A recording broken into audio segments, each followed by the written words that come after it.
Now, the daily school run is a dangerous business in southern Thailand, where ethnic tensions often boil over into bloody violence. Muslim insurgents are fighting for their own separate state, and they're turning their firepower on teachers, killing more than 150 and torching hundreds of schools. Our Asia correspondent John Sparks has been to the town of Natharawat, where Thai military have been called in to help stop the killings.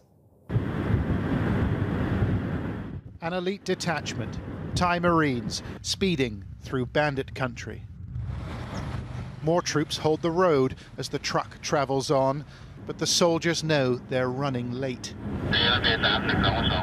These men are on their way to a special rendezvous, and this woman, Somchit Wonkajai, can't go anywhere without them. She's a high-value target because she's a teacher. Southern Thailand is in the grip of a vicious insurgency, and in the last few months it's been escalating.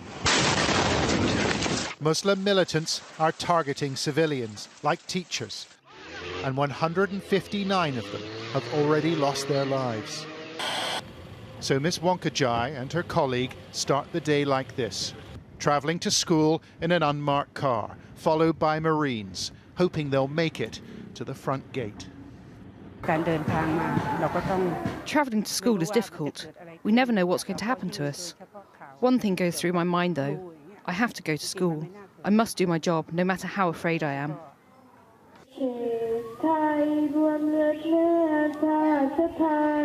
They began the day at Ban Chao School with a prayer and the national anthem. Their teachers watched from the walkway, and it all seemed peaceful enough, but the troops stationed at the school were nervous. The school day has barely begun, but the Marines here are already on edge. There's a teenager driving up and down on a motorcycle outside, and the troops here are worried that he's acting as a spotter, an informant for the insurgents.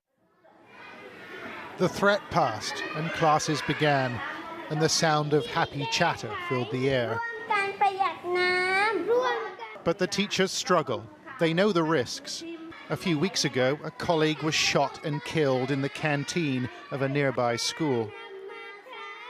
How do you feel when you look to the open door in your classroom? Do you worry about who's coming in? Well, I feel scared. If I see a stranger, the sudden fear creeps over me. But I'm getting used to it. Violence happens every day. Little is known about the insurgents and their secretive movement, although the mask slipped last week when 16 were killed in a raid on an army post. It's thought they're fighting for a Muslim state, and in an unprecedented interview, I got a chance to speak with a serving member of an insurgent cell. What is it that you are fighting for? What do you want? I don't want to answer that. People think that the insurgents want a separate country, a separate state, a Muslim state. That's partially true. But I'll tell you this. The more Thai troops and officials come down here, the more violence there will be. In the minds of insurgents, teachers are representative of the Thai state, and that makes them vulnerable, particularly if they're Buddhist. One teacher told me how they disguised a colleague when shots rang out nearby. We all ran to the prayer room for protection, and I was afraid that she'd get hurt. I gave her a Muslim veil to wear over her head, and the children gathered around us and held onto us tightly so the insurgents couldn't hurt the teachers. It was a false alarm, but fear and uncertainty are ever present here. Nobody, big or small, can escape it.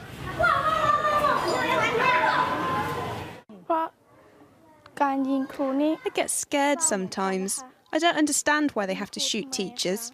I don't understand what they've done wrong. I'm afraid my teacher will get shot and die, and nobody will teach us. The violence is shocking, and there's no end in sight. The Thai military, charged with resolving this crisis, is struggling to cope.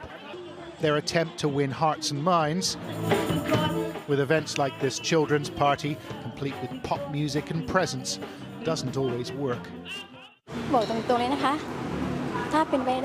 Frankly, children don't want to see the military at all. When they're close to kids, schools get burnt and teachers get shot.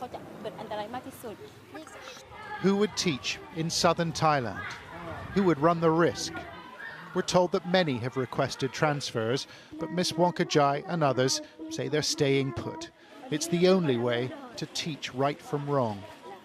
John Sparks, Channel 4 News, Naratawat, Thailand.